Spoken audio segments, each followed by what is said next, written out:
दोस्तों, welcome to Anab institute. आज से हम पढ़ने जा रहे हैं हिमालय पर्वत की उत्पत्ति और उसके कारण और उसकी विशेषताएं। हिमालय पर्वत कैसे उत्पन्न हुआ, क्या कारण थे और उसकी क्या विशेषताएं, इसको हम पढ़ने जा रहे हैं। ठीक है। हिमालय क्या है? हिमालय दुनिया की सबसे लंबी पर्वत श्रेणी है।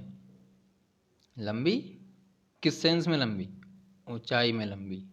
ठीक है, आगे बढ़ते हैं। देखिए, ये कुछ चैप्टर्स हैं जो हमने अभी तक कंप्लीट करे।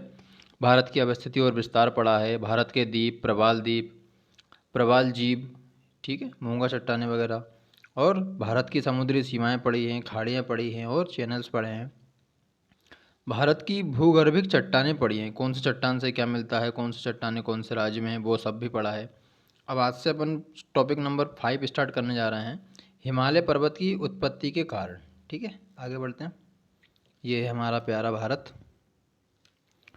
देखिए, ये मैं आपको बता रहा हूँ अभी, ऐसा यहाँ से लेके ये मैंने जो शेप बनाई है ना, ये हिमालय की ही शेप है। ये हिमालय की है। ठीक है, फिर से बना देता हूँ। देखिए,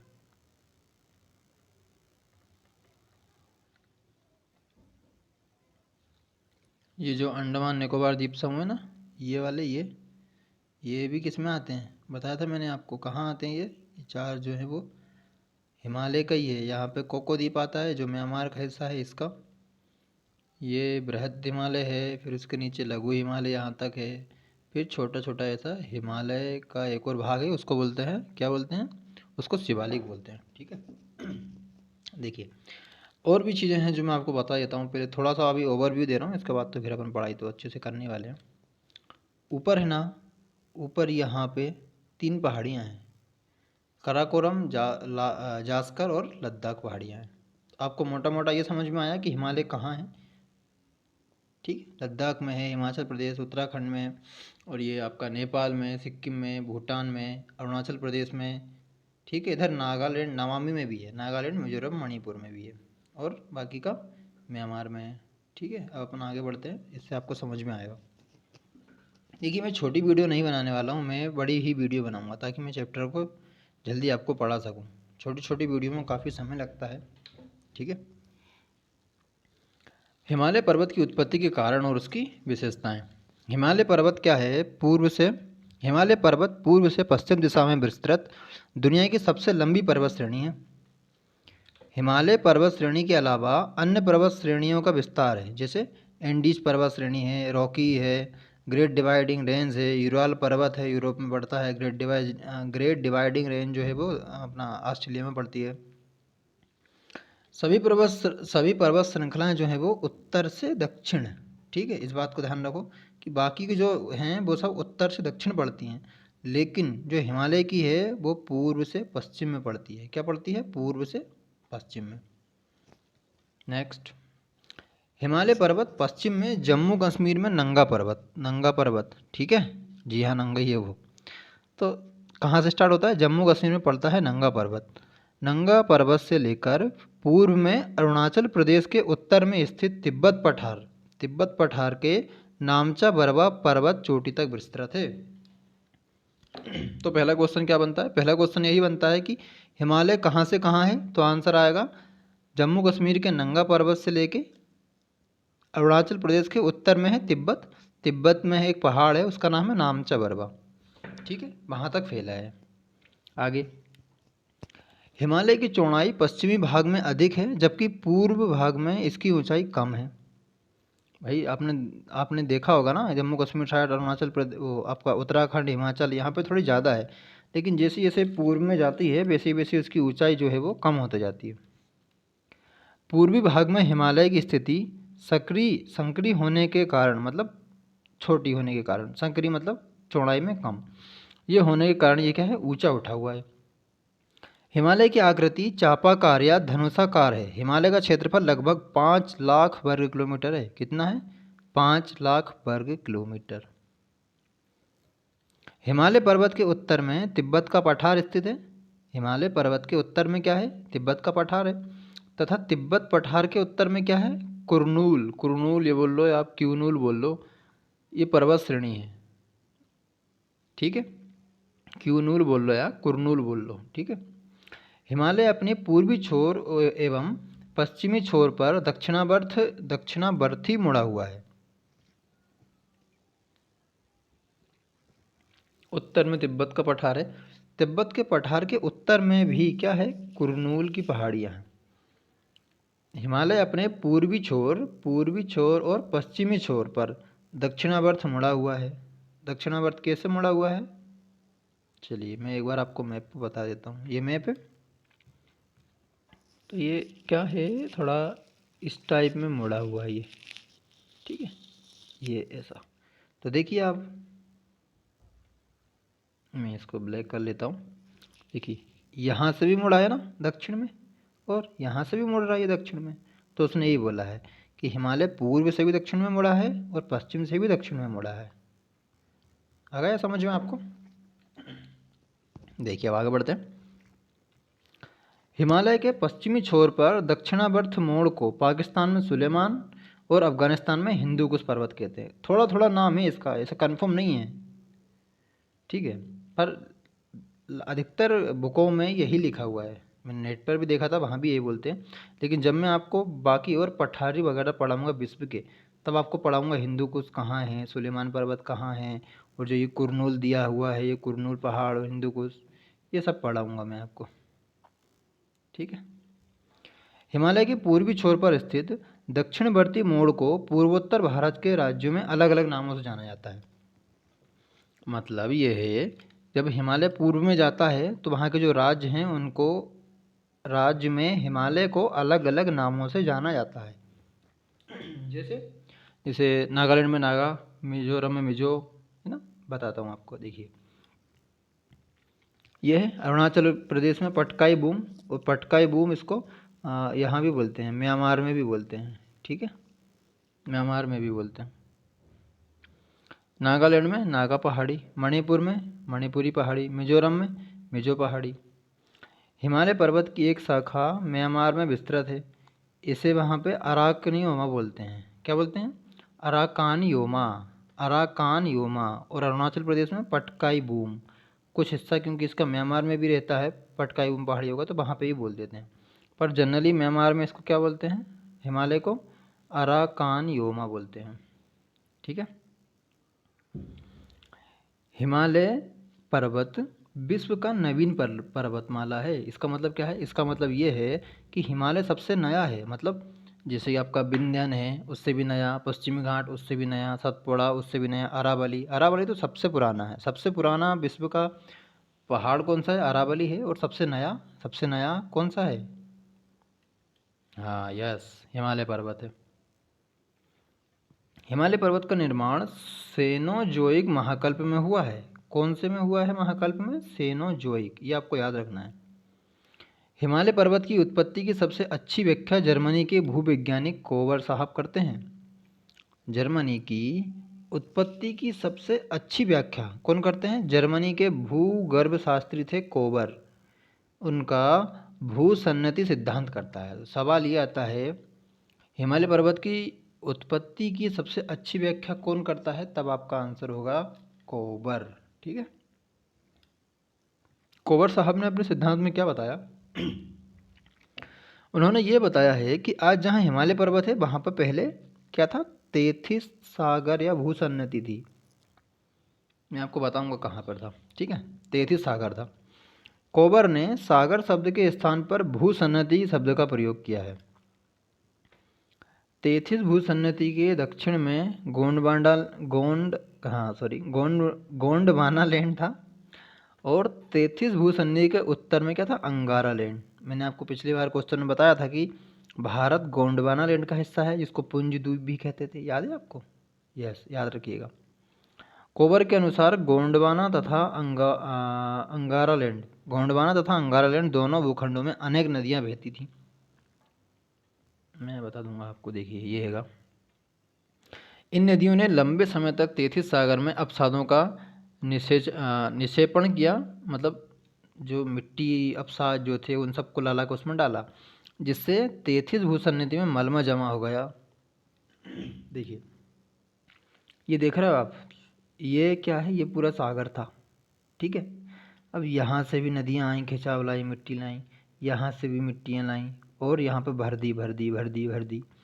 भरते भरते क्या हुआ, वहाँ पे गांठ पड़ गई, पूरा का पूरा वो मुड़ गया भाई, पूरा का पूरा भर गया सागर। फिर वहाँ से चीज़ें उठती गई उठती गई उठती गई उठती गई और वो क्या बन गए, हिमालय बन गया।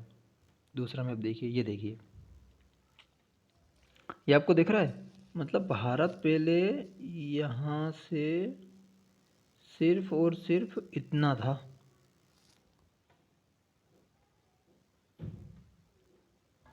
ये जो भारत देख रहे हो ना आप नीचे, ये सिर्फ भारत इतना था बस, सिर्फ बस इतना था, बाकी ये सब सागर था। लेकिन क्या हुआ, नदियाँ यहाँ से भी आईं, यहाँ से भी आईं, यहाँ से भी आईं, इधर से भी आईं, हर जगह से नदियाँ आईं।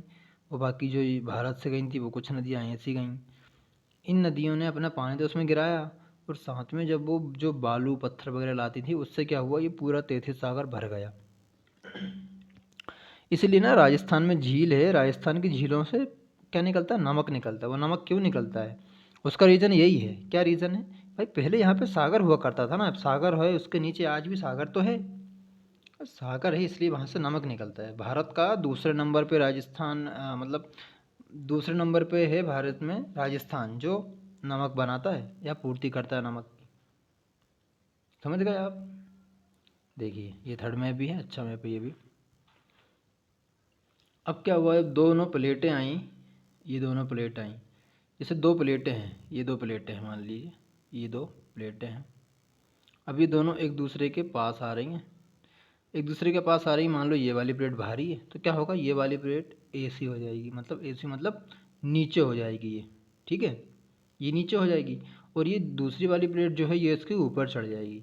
तो आपको क्या लगता है कि कभी मतलब देखिए, भूकंप तो आते हैं हिमाचल अपना हिमालय में, लेकिन कभी ज्वालामुखी नहीं आते, उसका रीज़न क्या है। क्या आपको लगता है कि वहाँ पे ज्वालामुखी नहीं होंगे, उसके नीचे काफ़ी सारे ज्वालामुखी हैं, बहुत ज़्यादा ज्वालामुखी हैं हिमालय के नीचे, लेकिन आते क्यों नहीं हैं। आते इसलिए नहीं हैं क्योंकि ये आप देख रहे हो ना, जब ये दोनों एक दूसरे से मिली तो यहाँ पे एक पर्वतीय गांठ बन गई, जिसकी वजह से क्या हुआ, जिसकी वजह से पर्वत बन गए। अब पर्वत वगैरह बन गए ना, तो यहाँ से मान लो यहाँ से निकल रहा है लावा, तो लावा यहाँ से यहाँ निकलता है, लेकिन वो निकल नहीं पाता है, किस लिए, हिमालय की ज़्यादा ऊंचाई होने के कारण। यदि हिमालय की ऊंचाई कम होती या थोड़ी बहुत ही होती तो वहाँ पे बहुत सारे ज्वालामुखी होते। रिंग ऑफ फायर में बहुत सारे ज्वालामुखी है ना, उनका रीज़न यही है। ठीक है, वो बात वो आगे की बात है, मैं बढ़ाऊँगा आपको। ठीक है, आगे बढ़ते हैं। तो देखिए मैंने आपको ये समझाने की कोशिश करी है इसमें कि आप देखिए जो ये लिखा हुआ ना 33 सागर 33 सी, इतनी जगह पे क्या था, पहले सागर था। ठीक है, शायद आप समझ पा रहे होंगे, ये ऐसा लगता तो है मुझे। देखिए मैं भी कोई प्रोफेशनल नहीं हूँ, मैं भी एक स्टूडेंट हूँ, मैं भी पढ़ाई करता हूँ। मैं इसलिए मैंने पढ़ाना चालू कर दिया है जिससे सबकी अंडरस्टैंडिंग इससे ठीक होती है। मैं तो आपको पढ़ा रहा हूँ तो मेरी अंडरस्टैंडिंग तो बहुत अच्छी हो ही रही है, और यदि आप इसको पढ़ोगे और आप अच्छे से इसको पढ़ोगे और मैप को साथ में लोगे तो आपकी भी बढ़ेगी। और आप नोट्स बनाना चाहते हैं तो बना लीजिए, वरना मैं अपने टेलीग्राम की लिंक नीचे दे रहा हूँ डिस्क्रिप्शन में, तो आप वहाँ से चाहो तो डाउनलोड भी कर सकते हो। पर आपने एक बार जैसे ये पढ़ा और इसको पढ़ने के बाद आपको क्या करना है, आपको इसको फिर से पढ़ना है। और ऐसे नहीं पढ़ना है कि हाँ जैसे जैसे मलबे का जमा बढ़ता गया दवा के कारण डिस्ट्रीब्यूशन नहीं होता होने का, नहीं, ऐसे नहीं पढ़ना है। आपको ऐसे पढ़ना है जैसे मैं पढ़ा रहा हूँ। कैसे, मतलब किसी को सोच के कि हाँ कोई मेरे पास बैठा है, मैं उसको एक्सप्लेन कर रहा हूँ, मैं उसको एक्सप्लेन कैसे कर सकता हूँ, ये आपको सोचना है। इसके बाद आपको अपने आप से ही बातें करनी है। कैसी बातें करनी है भाई, अब जो भी किसी को पढ़ाते तो आप कितने बार बताते, एक ही चीज़ को 2 या 3 बार रिपीट करते ना। तो बस वैसे ही आपको अपने आप को पढ़ाना है, और यह आप फॉलो करोगे। भूगोल क्या, कोई भी टॉपिक हो, यदि आप ऐसा करते हो तो आपके पूरे टॉपिक 110% अच्छे से कंप्लीट हो जाएंगे। आप किसी को बता भी सकते हो। ठीक है, बहुत लेक्चर हो गया, आगे बढ़ते हैं। जैसे जैसे मलबे का जमाव बढ़ता गया, दबाव के कारण 33 भूसन्निधि में अवतलन होने लगा। इसके साथ साथ यह अपसारी मलबे का जमाव भी बढ़ता गया। वही बताया ना मैंने आपको कि नदियाँ अपसाद लाईं और उसको भर दिया। कोबर के अनुसार कुछ समय बाद अपतलन होने से तेथिस भूसन्नति में सिकुड़न होने लगी। क्या होने लगी? तेथिस भूसन्नति में सिकुड़न होने लगी, जिससे उसकी चौड़ाई क्या है? घटने लगी। भाई चौड़ाई तो घटेगी, मतलब कोई चीज़ इतनी लंबी है, यहाँ से मैं इतना इतना उसको बंद कर दूँ, मतलब अपसाद ला दूँ, तो ये तो इतनी बची ना, फिर कम हो गई। ये वही बोल रहा है। तेथिस भूसन्नति में सिकुड़न होने से उसमें जमा अपसादी चट्टानों में मोड़े पड़ने लगा, जिसका बलन होने लगा। भाई मैंने बताया था ना कि यहाँ से आया था तो वो ऐसा ऐसा ऐसा कुछ इस टाइप में बनने लगे वो, और यही फिर एक दूसरे के ऊपर इस टाइप में बनते जाएंगे, फिर ये इस टाइप से इसके ऊपर बनेंगे, फिर ये इस टाइप से ऊपर बनेंगे। मतलब ये प्रक्रिया सालों दर साल चलते रहेगी और फाइनली क्या होगा? पहाड़ बन जाएगा। ये वही बता रहा है। कोवर कहते हैं कि मोड़ पड़ने की क्रिया मलबे के दोनों किनारों पर हुई, परिणाम स्वरूप बीच का भाग समतल के रूप में ही ऊपर उठ गया। इसके एक तरफ मोड़ हिमालय पर्वत है, ठीक है, दूसरी तरफ क्या है बताता हूँ, तथा दूसरी तरफ मोड़ कुर्नूल का पर्वत है। काय का? क्यूनूल या कुर्नूल का पर्वत है। तथा बीच का भाग तिब्बत का पठार है। मैंने आपको बताया था ये हिमालय है, फिर इसके ऊपर ये यहाँ पे ये तिब्बत का पठार है, फिर उसके भी यहाँ पे क्या है? कुर्नूल है, ठीक है। अब एक और भाई साहब हैं जो अपना सिद्धांत कुछ अलग देते हैं, अपन उसको भी पढ़ते हैं। क्या नाम है? हेरी हेस का सिद्धांत। हिमालय पर्वत की उत्पत्ति की सबसे प्रमाणित व्याख्या कोबर के भूसन्नति सिद्धांत को ही माना जाता है। मतलब यदि क्वेश्चन में आता है तो आपको कोबर ही लगाना है, ठीक है। कोबर के भूसन्नति सिद्धांत के अलावा हेरी हेस का प्लेट विवर्तनिक सिद्धांत भी है, जो मैं आपको बता रहा था ना कि एक प्लेट यहाँ है, एक सेकंड सॉरी, एक प्लेट यहाँ है, एक प्लेट यहाँ है, ये वही है प्लेट विवर्तनी का सिद्धांत। जब दोनों एक दूसरे के पास आएंगी तो क्या होगा, है ना। उत्पत्ति की सफल व्याख्या करता है। ये बोलते हैं कि नहीं, जब दोनों प्लेट यहाँ से यहाँ आई तब हिमालय बना। वो कह रहे हैं कि यहाँ से यहाँ तक नदियों ने अपसादों से भर दिया, इसकी वजह से बना, ठीक है। पृथ्वी की सतह से 200 किलोमीटर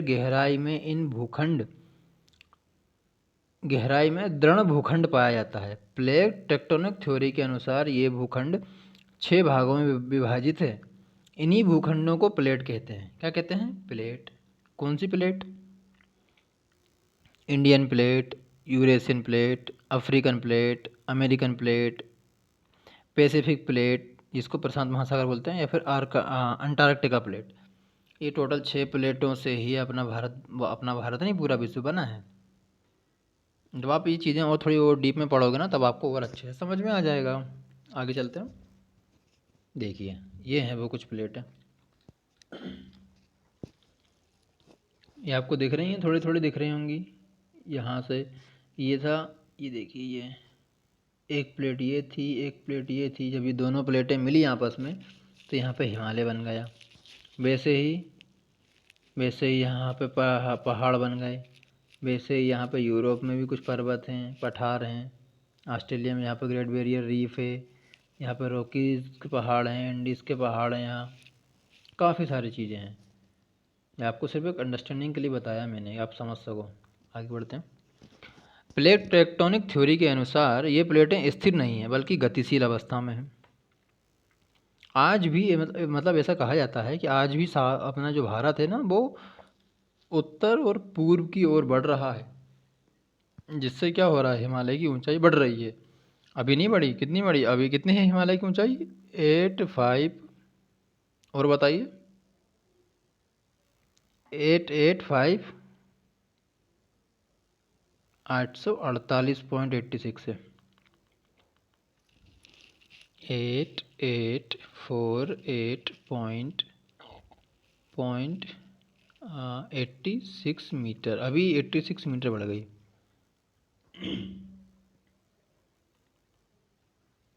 भारत इंडियन प्लेट के ऊपर स्थित है, बिल्कुल इंडियन प्लेट उसी का नाम, इसलिए इंडियन प्लेट ही है। प्लेट टेक्टोनिक थ्योरी के अनुसार इंडियन प्लेट जब उत्तर की ओर प्रवाहित होते हुए यूरेशियन प्लेट से टकराया, तब इन दोनों प्लेटों के मध्य तेथिस सागर में जमे अपसादी मलबे में बलन की प्रक्रिया प्रारंभ हो गई। इन्हीं बलन के परिणाम स्वरूप हिमालय जैसे नवीन बलित पर्वत का निर्माण हुआ। समझ गए आप? जो मैं बता रहा था वही चीज़ लिखी है। अब क्या है, हिमालय के अंतर्गत 4 प्रमुख पर्वत श्रेणियां हैं। 4 कौन सी? ट्रांस हिमालय, वृहद हिमालय, लघु हिमालय और शिवालिक हिमालय। ठीक है, 20 मिनट। ओके दोस्तों, ठीक है, आज के लिए बस इतना ही। इसके बाद हम अब पढ़ेंगे क्या, अपन शुरुआत करेंगे अब सबसे पहले ट्रांस हिमालय, फिर बृहद, फिर लघु, फिर शिवालिक। ये सारी चीज़ें अपन हम पढ़ेंगे यहाँ पे। ठीक है, तो दोस्तों आज के लिए बस इतना ही था। यदि आपको वीडियो पसंद आती है तो प्लीज़ लाइक करें, शेयर करें और सब्सक्राइब करें चैनल को। अपने दोस्तों तक भी पहुँचाएँ। ओके।